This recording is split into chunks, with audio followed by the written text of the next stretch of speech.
How did you get connected with all those people? Through Landon. Oh, okay. Honestly, most of the people that I've met in this city have come from either Brad or Landon. Did you just meet Landon at a show, or how did that, no, that work out? So I was like a Now Now super fan. Are you familiar with Now Now? I am now, because I listened to him on the drive over here. Yeah. Okay. Great band. Yeah. Right. And I was obsessed with their albums, and I had no idea they were from Minnesota. And then when I moved here, my aunt was like, yeah, they live here. So I did everything in my power to track them down, and I stalked them. And asked to be their roommate, right? Because now literally, you live with them? I live with them now. They fell into my trap. Yeah. But no, they are so cool. I basically just ended up getting in a session with them through our management, and then we had one of my favorite sessions ever. And it was so needed at that point in time, I think, to meet someone in Minneapolis that could that I could just like write with at that capacity and like want to do it. And I was such a fan, and I still am, obviously. I think they're brilliant. But yeah, Brad quickly became like one of my best friends. We just bonded really fast. And then I was about to go on this tour with Sigrid in 2022, and I really needed an MD. And Brad was like, well, I could do it, but I don't think I can leave for 2 months. So I know a guy. He knows how to run Ableton. He plays guitar, and he's brilliant. His name's Landon.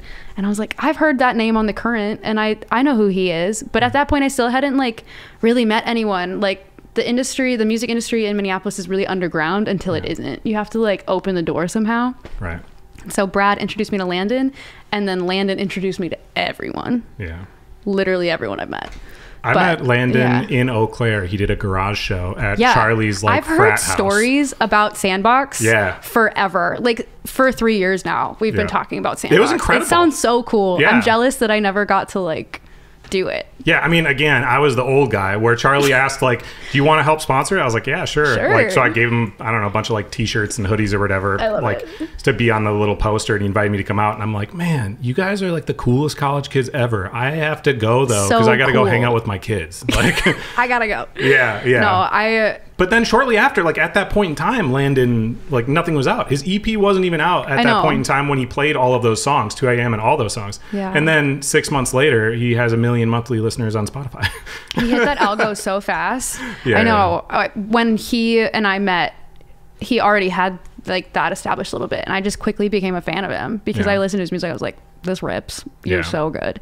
Not only that, but he's like the nicest person I've ever met in music. So we had like a coffee. Down to earth. Yeah, we had a coffee, and I was like, we're gonna be friends. And then now, that's just what happened. And but yeah, he introduced me to Charlie and Sawyer and Kira and that whole Overbite crew, who of course have just like rich history with Eau Claire. And What's your favorite individual Landon Conrath story? You've spent so much time with him on the road. There's got to be at least one funny story that you look back on. I have so many funny Landon stories, but the first thing that comes to mind is like when we were on that tour, it was just Allie, my TM, who also did the Tom tour with me, and then Landon and I. And we were in New York for like 3 days. And I remember Allie and I completely lost Landon one day because he was just walking. He walked 16 miles. Oh my God. Around Brooklyn, and like walked over the Brooklyn Bridge. Wow. And none of us knew about it, but we did have his location. So we were constantly just tracking wherever he was. And it was just the most random. He just disappeared and came back and had all these stories about his walk in New York. What was his excuse for leaving you guys? I don't even remember. We were just shocked that he'd walked so far. And you were like, we were worried about you. And he's like, he had one pair of shoes with him on this trip, right? So I was like, what are you? This is insane. It was like just a pair of Vans. And I don't know. But has he had a big impact on your music? Obviously, like I mentioned earlier on, like your 20s are just an exploratory time for life and music. Anything you create is like, well, I've never done this before, so like, we'll see how it goes. You just don't have that experience built up. But I know like all that first EP was like sad, heartbreaky, kind of like acoustic music. Crazy. I don't remember that. Exactly. But I would imagine a lot of that when you go on tour and you're performing it live, you're like, well, I don't only want to play like quiet, sad songs because I have this whole crew of people here who want to dance, right? And Landon's is very like poppy, like there's a lot of energy when people are there. He obviously has a band, but he individually is a band. like in himself. He can play everything. Yeah. Like the stuff that he will just whip up is so crazy and like so full of energy, and I love it. And I am so, I think, instinctually different. Sure. Like when I sit down to write by myself, I sit down at a piano and like write something that feels sad or whatever. But no, he opened up a big world for me when we started like collaborating for both of our projects. Now we've written a bunch of songs that are on each other's like respective EPs and albums. I just had 2 cuts on his most recent. Sure. I listened to that on the whole way drive over here too, actually. Oh my God, and I'd never listened to that start to finish, so that was dope. He's so good. Yeah, and he's leaving for Europe for his own headlining tour. Do you know how gutted I am not to be there?